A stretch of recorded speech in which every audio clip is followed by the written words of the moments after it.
TV Karimnagar. నా పేరు స్నేహ. Today Karimnagar bulletin కి స్వాగతం. ముందుగా హెడ్లైన్స్. కదనబేరికి భారీ జన సమీకరణకు బీఆర్ఎస్ శ్రేణుల యత్నం. పార్లమెంట్ ఎన్నికల్లో విజయమే లక్ష్యమన్న మాజీ ఎంపీ వినోద్ కుమార్. తీవ్ర దుమారం రేపుతున్న ఎమ్మెల్యే కౌశిక్ రెడ్డి వ్యాఖ్యలు. పోలీసులపై అనుచిత వ్యాఖ్యలను ఖండిస్తూ వన్ టౌన్ లో ఫిర్యాదు. పలు డివిజన్లలో విస్తృత పర్యటన చేపట్టిన నగర మేయర్ సునీల్ రావు. అభివృద్ధి లక్ష్యంగా నగరపాలక సంస్థ కృషి చేస్తోందని వెల్లడి. భూకబ్జా డ్రగ్స్ మాఫియాపై ప్రజావానికి ఫిర్యాదుల వెల్లువ. తక్షణమే చర్యలు తీసుకోవాలని కాంగ్రెస్ ఏఐవైఎఫ్ నేతల డిమాండ్. ఘనంగా ఆల్పోస్ పాఠశాల వార్షికోత్సవాలు.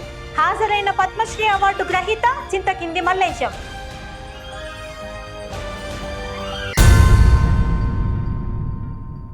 మార్చి 12వ తేదీన జరగబోయే కేసీఆర్ కదనబేరి సభకు అన్ని ఏర్పాట్లు పూర్తయ్యాయి. ఈ మేరకు నగరంలోని ఎస్ఆర్ఆర్ మైదానంలో స్టేజీ, బారికేడ్లు, టెంట్లు, ఇతర సదుపాయాలను ఏర్పాట్లు చేస్తూ పనులు పూర్తి చేశారు. రానున్న పార్లమెంట్ ఎన్నికల్లో బీఆర్ఎస్ పార్టీ విజయమే లక్ష్యంగా సమరబేరి నిర్వహిస్తున్నామని మాజీ ఎంపీ వినోద్ కుమార్ అన్నారు. ఇట్టి సభకు తొలి ముఖ్యమంత్రి కేసీఆర్ ముఖ్య అతిథిగా హాజరై ప్రసంగించబోతున్నారని తెలిపారు. ప్రతి గ్రామం నుండి ప్రజలు పెద్ద సంఖ్యలో హాజరై విజయవంతం చేయాలని పిలుపునిచ్చారు. పార్లమెంట్ ఎన్నికల్లో గులాబీ జెండా ఎగురవేయనున్నామని తెలిపారు. తెలంగాణ ప్రజలు బీఆర్ఎస్ నాయకులు పార్లమెంటులో ఉండాలనే ఉద్దేశంతో వేచి చూస్తున్నామని చెప్పారు.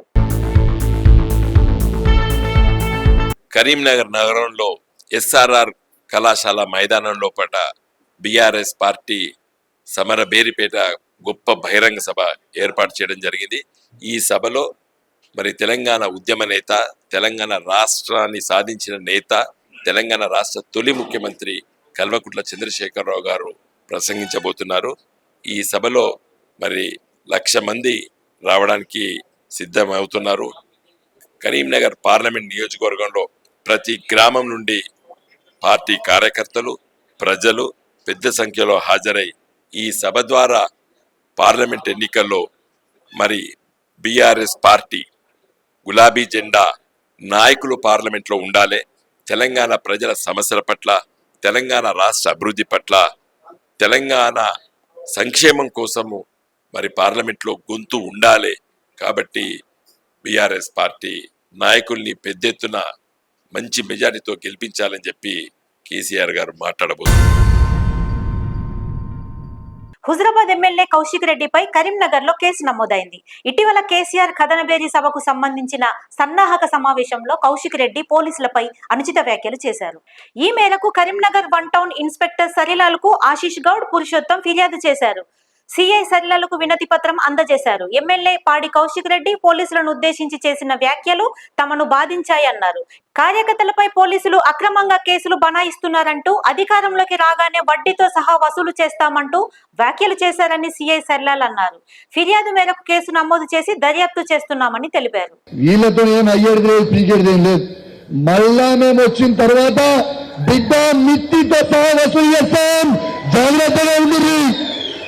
జిల్లాలో ఉన్న పోలీసులకు కూడా చెప్తున్నాం, మీరు చేస్తున్న ఇష్టం ఉన్నట్టు మీరు కేసులు పెట్టి ఇబ్బంది పెడతా ఉన్నారు. తస్మాత్ జాగ్రత్తగా ఉండుర్రా బిడ్డ. రేపు నల్లమే ప్రభుత్వం వచ్చినాక మిత్తితో సహా వసూలు చేస్తాం, మీకు గుర్తుపెట్టుకోరు.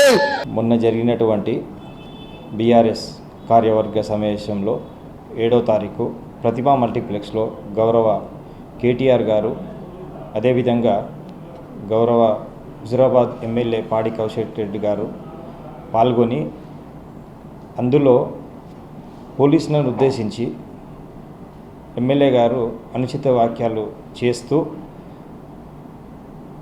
సిఐలు, ఏసీపీలు, సిపి గారు మరియు గౌరవ డీజీపీ గారి పైన కూడా అనుచిత వ్యాఖ్యలు చేస్తూ మా కార్యకర్తలపైన అక్రమ కేసులు బనాయిస్తున్నారని చెప్పేసి ఇష్టం వచ్చినట్టుగా మాట్లాడుతూ మా మనోభావాలను దెబ్బతినే విధంగా, పోలీసుల యొక్క మనోభావాలను దెబ్బతినే విధంగా దీనిపైన మీ సంగతి చూస్తాము, మా గవర్నమెంట్ మేము వచ్చిన తర్వాత ఇవన్నీ మిత్తితో సహా వసూలు చేస్తామని చెప్పి బెదిరిస్తూ దీనిపైన అనుచిత వ్యాఖ్యలు మాట్లాడుతూ దానిపైన పురుషోత్తం ఆశీష్ రెడ్డి అని చెప్పేసి కరీంనగర్ సోషల్ వర్కర్ తాను పిటిషన్ ఇవ్వడము, దానిపైన నిన్న క్రైమ్ నెంబర్ 159/2024 అంటే సెక్షన్ 153, 506, 504, 505 క్లాస్ 2 కింద ఐపీసీ కింద కేసు నమోదు చేసి దర్యాప్తు చేపట్టడం జరుగుతుంది.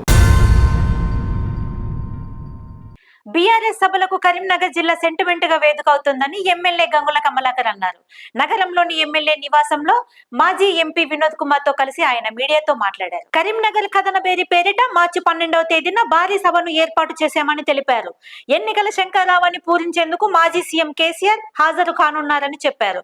రాష్ట్రం ఏర్పాటు కావాలనే పవిత్ర లక్ష్యంతో టీఆర్ఎస్ ప్రారంభమైందని గుర్తు చేశారు. ఆనాడు ఎస్ఆర్ఆర్ కళాశాల నుండే ఎన్నికల శంఖారావంతో ప్రారంభించామన్నారు. మేడిగడ్డపై కాంగ్రెస్ ప్రభుత్వం అనవసర రాద్ధాంతం చేస్తోందని మాజీ ఎంపీ వినోద్ కుమార్ అన్నారు. కాళేశ్వరం ప్రాజెక్టు పనులు తక్షణమే ప్రారంభించాలని డిమాండ్ చేశారు. మేడిగడ్డ పనులు నిలిచిపోవడంతో ప్రతిరోజు 5,000 క్యూసెక్కుల నీరు సముద్రం పాలవుతోందని ఆవేదన వ్యక్తం చేశారు. కరీంనగర్ లో నీరు లేక పంట పండక రైతులు నానా అవస్థలు పడుతున్నారని చెప్పారు. కొన్ని చోట్ల రైతులు పంటలను అగ్గిపెట్టి కాల్చుతుంటే బాధేస్తోందని తెలిపారు. 100 రోజుల పాలనలో రైతులపై ఎందుకు ఆలోచన చేయలేదని ప్రశ్నించారు. ఎరువుల కొరత తీర్చడంలో ప్రభుత్వం తీవ్రంగా విఫలమైందని ఆరోపించారు.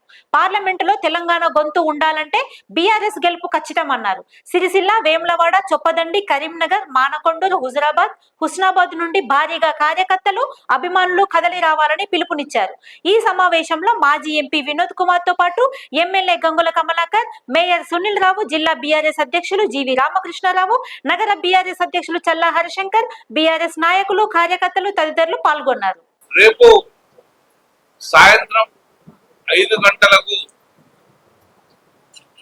తెలంగాణ తొలి ముఖ్యమంత్రి, బీఆర్ఎస్ పార్టీ అధ్యక్షులు గౌరవనీయులు శ్రీ కల్వకుంట్ల చంద్రశేఖరరావు గారు రేపు కరీంనగర్ నగరానికి ఎన్నికల సమావేశం సందర్భంగా, పార్లమెంటరీ ఎన్నికల సమావేశం సందర్భంగా కరీంనగర్ కథనబేరి అనే ఒక కార్యక్రమంతో ప్రజల తెలంగాణ రాష్ట్రంలో ఎన్నికల శంఖారావానికి ప్రారంభించడానికి రేపు కరీంనగర్ నగరానికి రావడం జరుగుతుంది.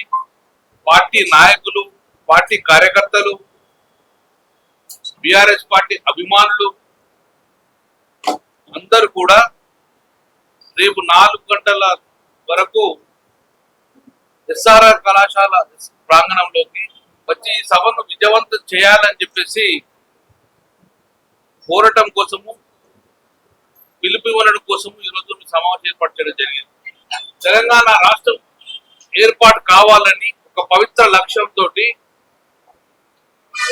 టిఆర్ఎస్ పార్టీ అనేది స్థాపన జరిగి 2001లో టిఆర్ఎస్ పార్టీ స్థాపన జరిగిన తర్వాత ప్రప్రథంగా సింహగర్జన పేరుతో సమావేశం ఏర్పాటు చేసింది కరీంనగర్ నగరం ఎస్ఆర్ఆర్ కళాశాల గ్రౌండ్.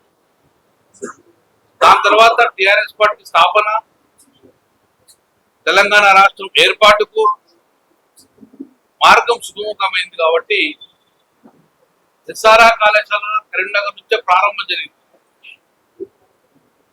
దాని తర్వాత ఏ కార్యక్రమం తీసుకున్నా బీఆర్ఎస్ పార్టీకి కరీంనగర్ జిల్లా ఒక సెంటిమెంట్ గా, మలిదశ ఉద్యమంగా, కాలయాపన చేస్తుంది శ్రీకృష్ణ కమిటీ పేరున తెలంగాణ రాష్ట్రానికి ఏర్పాటు అయ్యడానికి కాలయాపన చేస్తుంది అని చెప్పి ఆమరణ నిరాహారత చేస్తాం, ఇప్పటికైనా కేంద్రం కళ్ళు తెరవాలని చెప్పేసి కేసీఆర్ రచ్చుడు తెలంగాణ వచ్చుడు అని ప్రారంభిస్తుంది కరీంనగర్ నగరం. హైవేస్ కానివ్వండి, ఏ కార్యక్రమం తీసుకున్నాక పార్లమెంటేరియన్ గా సక్సెస్ఫుల్ అయిన వినోద్ కుమార్ గారు మళ్ళీ పార్లమెంట్ ఉండాలని చెప్పేసి ప్రజల కోరిక ఉన్నారు. కాబట్టి ఆ రకంగా రేపు కథనబేరి, కరీంనగర్ కథనబేరితో పాటు వినోద్ కుమార్ గెలుపు కూడా ముఖ్యమే కాబట్టి వారి యొక్క ప్రచారంలో భాగంలో కూడా ఈరోజు గౌరవ మా అధినేత కేసీఆర్ గారు రేపు రావడం జరుగుతుంది. కాబట్టి బీఆర్ఎస్ పార్టీ గులాబీ జెండా గెలిచి ఉంటే కేసీఆర్ గారు మళ్ళీ ముఖ్యమంత్రి అయి ఉంటే ఇలాంటి శాసనసభ్యుల్ని మంత్రులైన తర్వాత మేడిగడ్డ దగ్గర ఉంచి అక్కడ వెంటనే మరి ఆ కుంగిన పిల్లల దగ్గర కాఫర్ డ్యామ్ పనులు మొదలుపెట్టి వీలైతే వేల సంఖ్యలో టిప్పర్లని మరి ప్రొక్యూర్ చేసి పక్కకున్నటువంటి మట్టి గుట్టలుంటాయి, మట్టి దిబ్బలుంటాయి.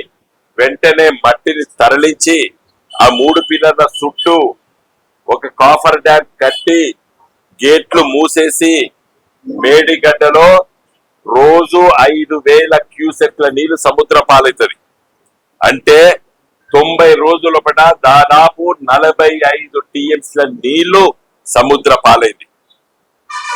ప్రతిరోజు 11,000 టీఎంసీలు 24 గంటలు ప్రవహిస్తే 1 టీఎంసీ నీళ్లు 500 టీఎంసీలు పోతుంటాయి. కాబట్టి 2 రోజులకు 1 టీఎంసీ 5,000 క్యూసెక్లు రోజు పోతున్నాయి. కాబట్టి 2 రోజులకు 1 టీఎంసీ నీళ్లు నిల్వ ఉంటాయి. మరి అప్పటికే మనం ఇప్పటి వరకు మిడ్మానేరు ఎల్ఎండి 2 నింపుకొని ఇలా పంట పొలాలకి నీళ్లు ఇచ్చేటటువంటి వాళ్ళం. అందరూ కూడా ఆ ఎంట్రన్స్ గ్రౌండ్ పక్కనే ఉన్నటువంటి ఈద్గాలో పార్కింగ్ చేసుకుంటారు మొత్తం వాడాలని. అక్కడి నుంచి గ్రౌండ్ నేరుగా వచ్చేస్తారు. ఎవరైతే అల్గునూరు బ్రిడ్జ్ నుంచి వెహికల్స్ దిగుతారో వాళ్ళందరూ కూడా సెల్ఫ్ ఆన్ క్లాస్, అదే విధంగా సెంట్ జాన్ స్కూల్ గ్రౌండ్ లో పార్క్ చేస్తారు. వాళ్ళందరూ కూడా మేము అధికారికంగా పర్మిషన్స్ తీసుకొని ఉన్నాం కాబట్టి అటు నుంచి వచ్చేటువంటి వాహనాలు అందరూ కూడా మేము చెప్పిన విధంగానే పార్కింగ్ అక్కడ చేసుకుని అందరూ కూడా గ్రౌండ్ కి రీచ్ కావాలని చెప్పి మీ ద్వారా రేపు రాబోయేటువంటి ప్రజలందరూ కూడా మేము కోరుకుంటున్నాం. అభివృద్ధి లక్ష్యంగా నగరపాలక సంస్థ పనిచేస్తోందని నగర మేయర్ సునీల్ రావు అన్నారు. నగరంలోని పలు డివిజన్లలో ఆయన విస్తృత పర్యటన చేపట్టారు. ఈ సందర్భంగా కోతిరాంపూర్, కట్టరాంపూర్లలో పలు అభివృద్ధి పనులకు శంకుస్థాపన చేశారు. ఈ సందర్భంగా కార్పొరేటర్లు ఆకుల నర్మదా, నరసన్న, ఐలేందర్ యాదవులు మేయర్ను శాలువాలతో సత్కరించి ఘన స్వాగతం పలికారు. వీలైనంత త్వరగా పెండింగ్ పనులు పూర్తి చేసి కరీంనగరాన్ని మరింత సుందరంగా తీర్చిదిద్దుతామని మేయర్ అన్నారు. ఈ కార్యక్రమంలో మేయర్ సునీల్ రావుతో పాటు కార్పొరేటర్లు ఆకుల నర్మదా, నరసన్న, ఐలేందర్ యాదవులు, కంసాల శ్రీనివాస్, బీఆర్ఎస్ నాయకులు, కార్యకర్తలు, డివిజన్ వాసులు తదితరులు పాల్గొన్నారు.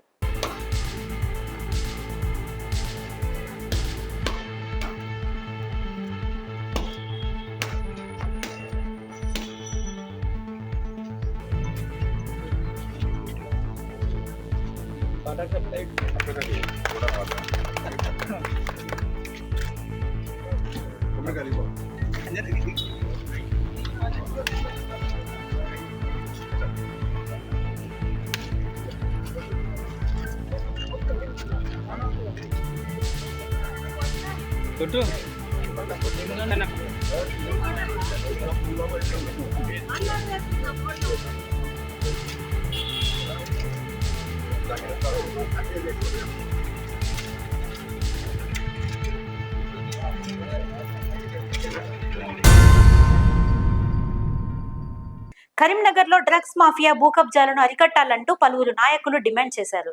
నగరంలోని కలెక్టరేట్ ఆడిటోరియంలో ప్రజావాణి కార్యక్రమంలో భాగంగా కాంగ్రెస్ ఏఐవైఎఫ్ నాయకులు కలెక్టర్ కు ఫిర్యాదు చేశారు.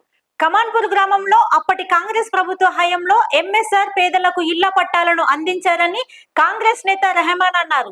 ఇట్టి స్థలాలను కొందరు నాయకులు భూకబ్జాలు చేసి అమ్ముకున్నారని ఆరోపించారు. దాదాపు 2,000 ఇండ్లు కట్టి ఉన్నాయని, దీనిపై పూర్తి విచారణ జరిపించాలని అధికారులను డిమాండ్ చేశారు. ప్రభుత్వ భూములను కబ్జా చేసిన నాయకులపై తగు చర్యలు తీసుకోవాలని కోరారు. అదే విధంగా కరీంనగర్ లో డ్రగ్స్ మాఫియా విచ్చలవిడిగా కొనసాగుతోందని జిల్లా ఏఐవైఎఫ్ కార్యదర్శి యుగేందర్ అన్నారు. పలు మెడికల్ షాపుల్లో ఫార్మసీ పూర్తి చేసిన ఉద్యోగులు ఉండాల్సి ఉన్నప్పటికీ నిబంధనలు పాటించడం లేదని ఆరోపించారు.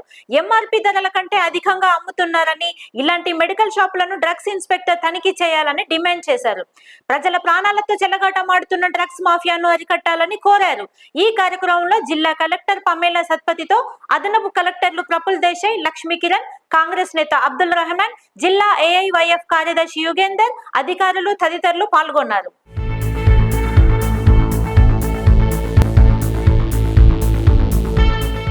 కరీంనగర్ జిల్లా కలెక్టర్ గారికి, అడిషనల్ కలెక్టర్ గారికి ప్రజావాణిలో రిప్రజెంటేషన్ ఇవ్వడం జరిగింది. కరీంనగర్ నియోజకవర్గం కమాన్పూర్ గ్రామంలో సర్వే నంబర్ 116లో ఎంఎస్ఆర్ గారు మంత్రి ఉన్నప్పుడు పేదలకు ఇల్లులు మరియు పట్టాలు కేటాయించడం జరిగింది. ఈ ప్రస్తుతం ఉన్న లోకల్ ఎమ్మెల్యే, మాజీ మంత్రి గంగుల కమలాకర్ గారి అనుచరులు అక్కడ స్థానిక సర్పంచ్ అలాగే వార్డ్ మెంబర్లు కలిసి ఆడ భూ కబ్జాలు చేసి ల్యాండ్స్ అమ్ముకున్నారు. ఇప్పుడు ప్రస్తుతం చూస్తే అక్కడ దాదాపు 2000 ఇళ్ళు కట్టినవి ఉన్నాయి. మేము ఈరోజు అడిషనల్ కలెక్టర్ గారిని రిప్రజెంటేషన్ ఇవ్వడం జరిగింది. మేడం స్పందించి దానిపై పూర్తి విచారణ జరిపించి ఎవరైనా కానివ్వండి, అందులో ఏ నాయకుడు కానివ్వండి, చిన్న పెద్ద ఎవరైనా కానివ్వండి, వాళ్ళపై చర్యలు తీసుకోవాలని మేము ఈరోజు యూత్ కాంగ్రెస్ పక్షాన కోరడం జరిగింది. ముందు ఇలాగనే ఎక్కడెక్కడ ప్రభుత్వ భూములను కబ్జా చేసిరు ఏ పార్టీ అయినా కానివ్వండి, తప్పకుండా మేము సర్వే చేసి మేము కూడా స్వయంగా తిరిగి కలెక్టర్ గారి దృష్టికి తీసుకొస్తాం. ప్రభుత్వ భూమిని ప్రభుత్వమే మళ్ళీ కాపాడాలని మేము యూత్ కాంగ్రెస్ పక్షాన కోరుతున్నాం. నగర జిల్లా వ్యాప్తంగా ఉన్నటువంటి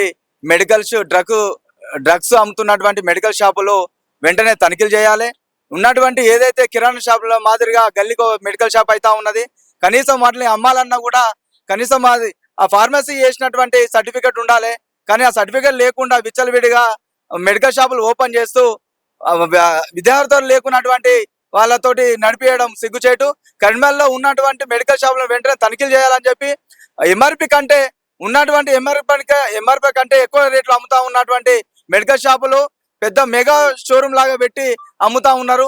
కనీసం కరీంనగర్ లో ఉన్నటువంటి డ్రగ్ ఇన్స్పెక్టర్ అసలు ఉన్నాడా లేడా అనే మతిలో ఉన్నది. కాబట్టి ఖచ్చితంగా డ్రగ్ ఇన్స్పెక్టర్ కంప్లైంట్ పోస్ట్ ను నియమించి ఇక్కడ ఉన్నటువంటి మెడికల్ షాపులను తనిఖీలు చేయాలని చెప్పి, ఎక్స్పైర్ అయినా కూడా అట్లనే అమ్ముతారని చెప్పి బయట తెలుస్తా ఉన్నది. వస్తా ఉన్నాయి అహవాళ్ళు కూడా వస్తా ఉన్నాయి. ఖచ్చితంగా డ్రగ్ ఇన్స్పెక్టర్ అనేటైనా అసలు ఉన్నారా లేరా జిల్లాకు, లేకున్నా కూడా ఖచ్చితంగా నియమించాలని చెప్పి మేము ఏఐవైఎఫ్ కరీంనగర్ జిల్లా పక్షాన డిమాండ్ చేస్తా ఉన్నాం. విచ్చలవిడిగా మందులు అమ్ముతూ కొనుగోలు చేస్తున్న ప్రజల ప్రాణాలతో చెలగాటం ఆడుతున్నటువంటి డ్రగ్ మెడికల్ షాపులపై తగు చర్యలు తీసుకోవాలని చెప్పి ఈ రోజు కరీంనగర్ జిల్లాలో ప్రజావాణిలో ఫిర్యాదు చేయడం జరిగింది. ఆల్ఫోస్ పాఠశాల వార్షికోత్సవ వేడుకలు కరీంనగర్ లో ఘనంగా నిర్వహించారు. నగరంలోని వావిలాలపల్లిలో ఆల్ఫోస్ టైనీ టాట్స్ పాఠశాల ఆవరణలో మౌక్తికం పేరిట చేపట్టిన ఉత్సవాలకు పద్మశ్రీ అవార్డు గ్రహీత చింతకింది మల్లేశం, ఆల్ఫోస్ చైర్మన్ నరేందర్ రెడ్డిలు ముఖ్య అతిథులుగా పాల్గొన్నారు. చింతకింది మల్లేశం జ్యోతి ప్రజ్వలన ద్వారా వేడుకలను ప్రారంభించారు. ఈ సందర్భంగా విద్యార్థులు చేపట్టిన సాంస్కృతిక కార్యక్రమాలు ఆహుతులను అలరించాయి. చేనేత వస్త్ర రంగంలో తల్లి ప్రేమను గుర్తించి స్వయం కృషితో ఆసు మిషన్ ను రూపొందించానని పద్మశ్రీ అవార్డు గ్రహీత మల్లేశం అన్నారు. చదువు నేర్చుకోకపోయినప్పటికీ పద్మశ్రీతో పాటు పలు అవార్డులు లభించడం సంతోషంగా ఉందని తెలిపారు. వచ్చే ఏడాది నుండి ఏఐ రోబోటిక్ విద్యను అందుబాటులోకి తీసుకువస్తామని ఆల్ఫోస్ చైర్మన్ నరేందర్ రెడ్డి అన్నారు. తల్లిదండ్రులు తమ పిల్లలను నిరాడంబర జీవితానికి అలవాటు పరచాలని సూచించారు. ఈ కార్యక్రమంలో పద్మశ్రీ అవార్డు గ్రహీత చింతకింది మల్లేశంతో పాటు ఆల్ఫోస్ విద్యా సంస్థల చైర్మన్ నరేందర్ రెడ్డి, ఆల్ఫోస్ పాఠశాల ఉపాధ్యాయులు, విద్యార్థులు తదితరులు పాల్గొన్నారు.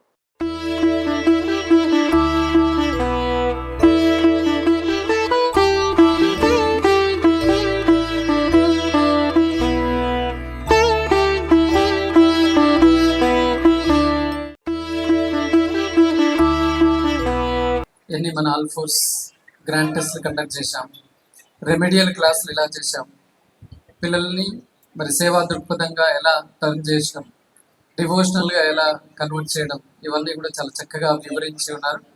ఎస్, ఆల్ఫోర్స్లో చదువుతో పాటుగా మనం వివిధ రకాల కార్యక్రమాలతో పిల్లల లోపల ఉన్న టాలెంట్ని బయటకు తీయడానికి మనం ప్రయత్నం చేస్తూనే ఉన్నాం. It's a continuous effort. ఇది ఒక స్టాండర్డ్ రూల్ అంటూ ఏముండదు. ఇది నిరంతరము పరిశోధన, నిరంతరం changing hour rules. Even if somebody copies hour system also generally we won't bother. ఎందుకంటే ఈ సంవత్సరం చేసిన సిస్టమ్ని మనం నెక్స్ట్ ఇయర్ అదే ఇంప్లిమెంట్ మనం. Next year again will think innovatively, again will go in a different direction, in a different style. అంటే ఎవరికి చిక్కకుండా దొరకకుండా ప్రతి సంవత్సరం వినూత్నంగా మార్పులు చేసుకుంటూ మన అకాడమిక్ షెడ్యూల్లో మనం ముందుకు దూసుకొని వెళ్తున్నాం. మన కాంపిటీటర్స్ ఎవరు అనేది కాకుండా మన రికార్డ్స్ని మనం బ్రేక్ చేసుకుంటూ ప్రతి సంవత్సరం పేరెంట్స్ లోపల ఇంకా సాటిస్ఫాక్షన్ రేట్ను పెంచుతూ, ఎస్ జాయిన్ చేసిన ఫస్ట్ ఇయర్ సపోజ్ 50% సాటిస్ఫాక్షన్ అనుకోండి, సెకండ్ ఇయర్ వరకు 60, థర్డ్ ఇయర్ వరకు 70, finally yes sir I'm satisfied with 100% అన్న విధంగా మనం దూసుకొని ముందుకు వెళ్తున్నాం. మన టైనీ డాట్స్లో నర్సరీ నుంచి 10th క్లాస్ చదివిన అబ్బాయి Aditya Vardhan Rao recently 2024 IIT main session 1లో ఆల్ఫోర్స్ టాపర్గా రావడం జరిగింది. 99.85% మన ఆల్ఫోర్స్ కాలేజ్ టాపర్, మన Alphores tiny tot students. So ఈ ప్రకారంగా మనం మన స్టూడెంట్స్ ఎంతో మంది ఇవాళ కాలేజ్ ఎక్కడైనా చదవచ్చు, అద్భుతమైన ప్రదర్శనతో ముందుకు దూసుకొని వెళ్తున్నారు. ఈవెన్ మన జెన్ నెక్స్ట్ స్టూడెంట్ కూడా ఫస్ట్ బ్యాచ్ లోనే మనకు ఐఐటి రూర్కీలో ఐఐటి కంప్యూటర్ సైన్స్ లో జాయిన్ అయి ఉన్నాడు, అంటే వితౌట్ ఎనీ ఐఐటి ఫౌండేషన్. అట్లాగే మన కొత్తపల్లిలో ఉన్న ఆల్ఫోర్ టెక్నో స్కూల్ నుంచి కూడా ప్రతి సంవత్సరం పిల్లలు మరి మెడికల్ సీట్స్ లో కావచ్చు, ఐఐటిలో కావచ్చు అద్భుతమైన ప్రదర్శన కనబరుస్తున్నారు. అంటే మన స్కూల్ లెవెల్ గా ఇచ్చే ఫౌండేషన్ అని చెప్పేసి చాలా మనం స్ట్రాంగ్ గా చెప్పవచ్చు. ఇవాళ తెలంగాణ రాష్ట్రంలోనే ఆంధ్ర కార్పొరేట్ ధీటుగా మన Alphores junior colleges, IIT NEET academy సంచలనమైన ఫలితాలు సాధిస్తుంది అంటే కారణం మన స్కూల్ ఫౌండేషన్ బాగుంది కాబట్టి. కాలేజెస్ నుంచి స్కూల్ పెట్టడానికి కారణమే ముఖ్యమైనది. అది 12 సంవత్సరాల కింద మనం స్కూల్స్ పెట్టినప్పుడు ఎందుకు నరేంద్ర రెడ్డి సార్ స్కూల్ పెడుతున్నాడు, స్కూల్ న్యూ సిస్టమ్, స్కూల్లో ఫెయిల్ అవుతాడు అనుకున్న రోజుల్లో మనం స్కూల్ ఎందుకు స్టార్ట్ చేసామంటే స్కూల్ నుంచే పిల్లల్ని బాగా టాలెంటెడ్ గా తయారు చేస్తే కాలేజ్కి ఎక్కువ మంది మనం ర్యాంక్స్ ప్రొడ్యూస్ చేయొచ్చు. అంటే కాలేజ్ ఐఐటి నీట్ ర్యాంకులు ఎక్కువ ప్రొడ్యూస్ చేయాలన్న ఉద్దేశంగా మంచి బేసిక్ ఫౌండేషన్ స్కూల్ లెవెల్లో ఇవ్వాలన్న తలంపుతో మనం స్కూల్ స్టార్ట్ చేయడం జరిగింది. చూస్తున్నాం మనం మన పిల్లలు వివిధ మెడికల్ కాలేజెస్, ఎన్ఐటీస్, ఐఐటీస్ లో ఉన్నప్పుడు వాళ్ళ ఫ్రెండ్స్ డిస్కషన్ లో చెప్తుంటారు వేర్ యు ఆర్ ఫ్రమ్ అన్నప్పుడు ఐఎమ్ ఫ్రమ్ కరీంనగర్ ఆల్ఫోన్స్ అంటే బిగినింగ్ లో అయితే ఆశ్చర్యపోయారు. ఎందుకంటే బిగినింగ్ లో మెడికల్ కాలేజెస్ గాంధీ, ఉస్మానియా లాంటి వాటిలో, ఐఐటీస్ లో తెలంగాణ అంటే వినేది ఉంది 2-3 కాలేజీల పేరు.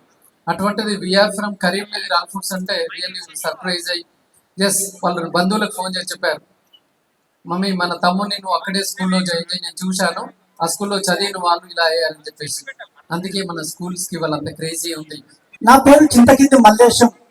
మీరు ఎప్పుడైనా మల్లేశం అన్న పేరు విన్నారా? ఎక్కడైనా సినిమా చూసారా? మల్లేశం సినిమా ఎంతమంది చూశారు?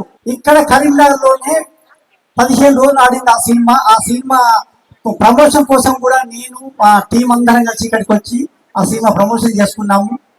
మళ్ళీ ఈ రోజు నాకు ఈ అవకాశం కలిగింది. ముఖ్యంగా నేను ఒక చేనేత కుటుంబంలో పుట్టి మగ్గం చేసుకుంటూ బతికేవాడిని.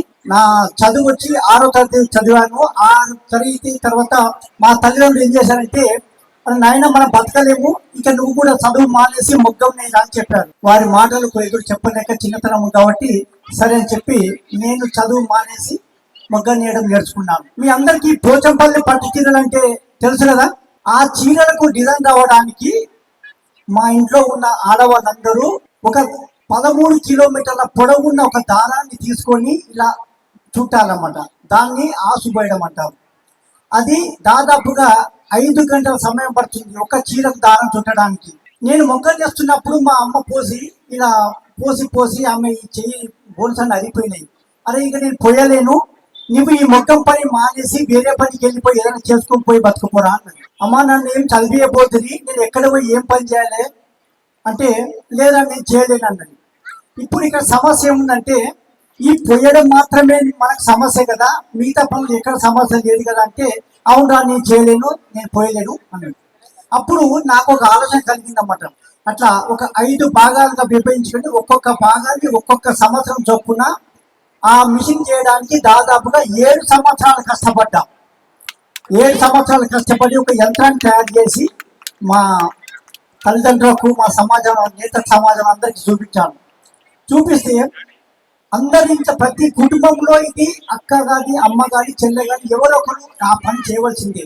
వాళ్ళందరూ చూసిన తర్వాత నన్ను ఇట్లా కూర్చోబెట్టి అడిగారన్నమాట, బిడ్డ ఒక యంత్రం అయితే కనిపెట్టావు, ఇది ఎక్కడ లేదు, మన ఆడవాళ్ళందరూ కష్టపడుతున్నారు, ఇలాంటి యంత్రాన్ని మాకు కూడా చేసిస్తే మేము కూడా మా ఇంట్లో కష్టం తప్పించుకుంటాం బిడ్డ, మీ అమ్మ కోసమే చేసాం కావచ్చు కానీ మిగతా వాళ్ళందరూ మీ అమ్మగా భావించి ఈ యంత్రాన్ని మాకు కూడా చేసి వాళ్ళకి చెప్పి వాళ్ళందరూ నన్ను అడిగారు.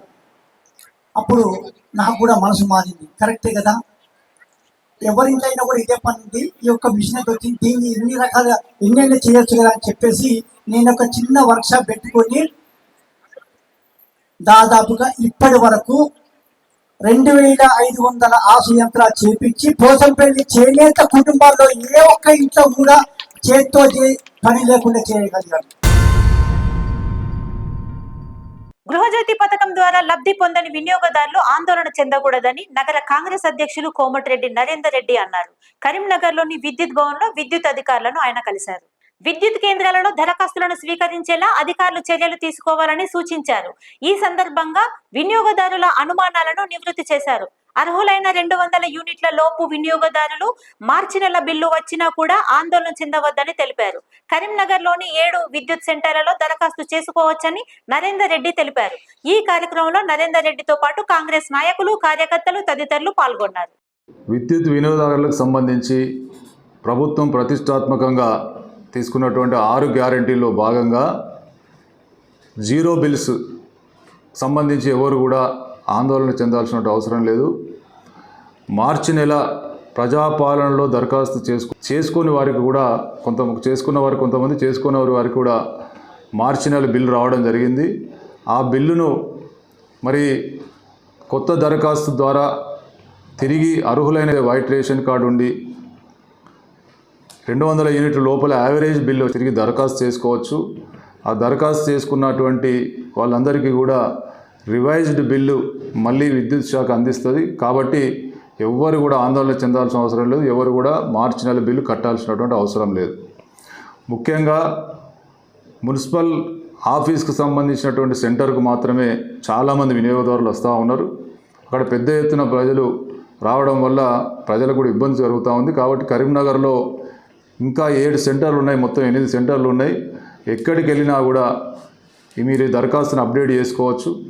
కాబట్టి దీనికి తొందర కూడా లేదు, దీన్ని మెల్లగా కూడా అప్డేట్ చేసుకోవచ్చు. మార్చి నెల బిల్లు విద్యుత్ అధికారులు ఎట్టి పరిస్థితుల్లో డిస్కనెక్షన్ చేయరు.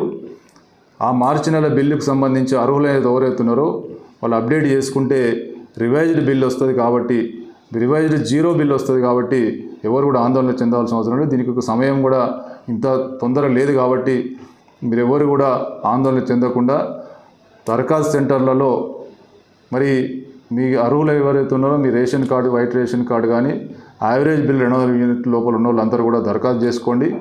దరఖాస్తు చేసుకున్న వాళ్ళందరికీ కూడా రివైజ్డ్ మరి కరెంటు బిల్లు జీరో బిల్ వస్తుంది. కాబట్టి దీనికి ఇంత తొందరగా వచ్చి మేము మున్సిపల్ సెంటర్లను ఈరోజు కొన్ని సెంటర్లు సందర్శించడం జరిగింది. అక్కడ చాలామందికి మరి కొంత అవగాహన లేక మరి ఆందోళన పడుతూ ఉన్నారు. కాబట్టి మేము స్పష్టంగా చెప్తా ఉన్నాం, ఎవరు కూడా ఆందోళన చెందాల్సిన అవసరం లేదు. మార్చి నెల బిల్లుకు సంబంధించి ఎవరు కూడా కట్టాల్సిన అవసరం లేదు. అర్హులు మాత్రమే. ఎవరికైతే వైట్ రేషన్ కార్డు ఉండి యావరేజ్ 200 యూనిట్ల లోపల ఉన్న వాళ్ళందరికీ కూడా జీరో బిల్లు తప్పకుండా వర్తిస్తుందని సందర్భంగా తెలియజేస్తా ఉన్నాం. State bank of India chairman Dinesh Kumar khara దేశ ప్రధాని నరేంద్ర మోదీకి అనుకూలంగా వ్యవహరిస్తున్నారంటూ కరీంనగర్లో సిపిఎం నాయకులు ఆందోళనకు దిగారు. నగరంలోని ఎస్బీఐ మెయిన్ బ్రాంచ్ ఎదుట జిల్లా సిపిఎం శాఖ ఆధ్వర్యంలో ధర్నా చేపట్టారు.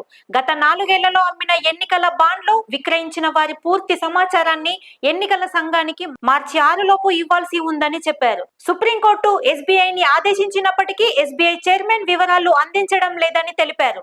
ఇట్టి వైఖరి రాజ్యాంగ విరుద్ధమని వెంటనే సుప్రీంకోర్టు ఆదేశానుసారం ఎన్నికల బాండ్ల వివరాలు ఎలక్షన్ కమిషన్ కు తక్షణమే అందజేయాలని జిల్లా సిపిఎం కార్యదర్శి మిల్కూరు వాసిదేవరెడ్డి అన్నారు.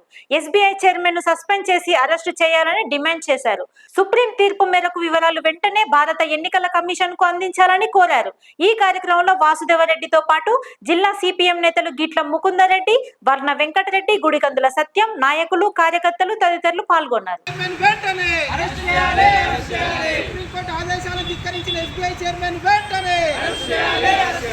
పబ్లిక్ సెక్టర్ ఇది బీజేపీకి సంబంధించినటువంటి బ్యాంకు కాదని చెప్పేసి చైర్మన్ గుర్తుంచుకోవాలని చెప్పేసి సందర్భంగా మీతో పలుకుతున్నాం. అంతేకాదు ఇవాళ 60 కోట్ల రూపాయలతోని ఐటీ సిస్టమ్ను తయారు చేసుకుంటే దాని అనుసరణ కోసం, దాని కార్యకలాపాల కోసం మరో 89 కోట్లు ఏదైతే ఎస్బీఐ ఖర్చు చేసేటువంటి పరిస్థితి. మరి ఇంత టెక్నాలజీలో కూడా మాకు మరో 3 నెలల సమయం కావాలని చెప్పేసి అడగడం అంటే ఇది బీజేపీకి పరోక్షంగా సపోర్ట్ చేయడం అని చెప్పేసి ఈ భారత ప్రజానీకం కూడా అనుమానిస్తుంది. ఒక సుప్రీంకోర్టు దేశంలో అత్యంతమైనటువంటి గౌరవప్రదమైన కోర్టు తీర్పును కూడా ఇలా బీజేపీ అనుకూలంగా మలుచుకుంటుంది. ఇలా దేశం యావత్తు చూస్తూ ఉంది. ఇలా మొత్తం కూడా బీజేపీకి ఎన్ని వేల కోట్లు ఎవరెవరు ఎలక్ట్రల్ బాండ్ రూపంలో ఇచ్చారని దేశం మొత్తం తెలుసుకోవాలని ఒక ఉత్సుకతతో చూస్తున్నటువంటి పరిస్థితుల్లో కూడా ఇలా ఎస్బీఐ నిర్లక్ష్యం మూలంగా ప్రజలకు ఏం వెళ్ళిపోతుందని చెప్పేసి సందర్భంగా నేను చెప్పదలుచుకున్నాం. ఇంతటితో టుడే కరీంనగర్ బులెటిన్ సమాప్తం. Thank you.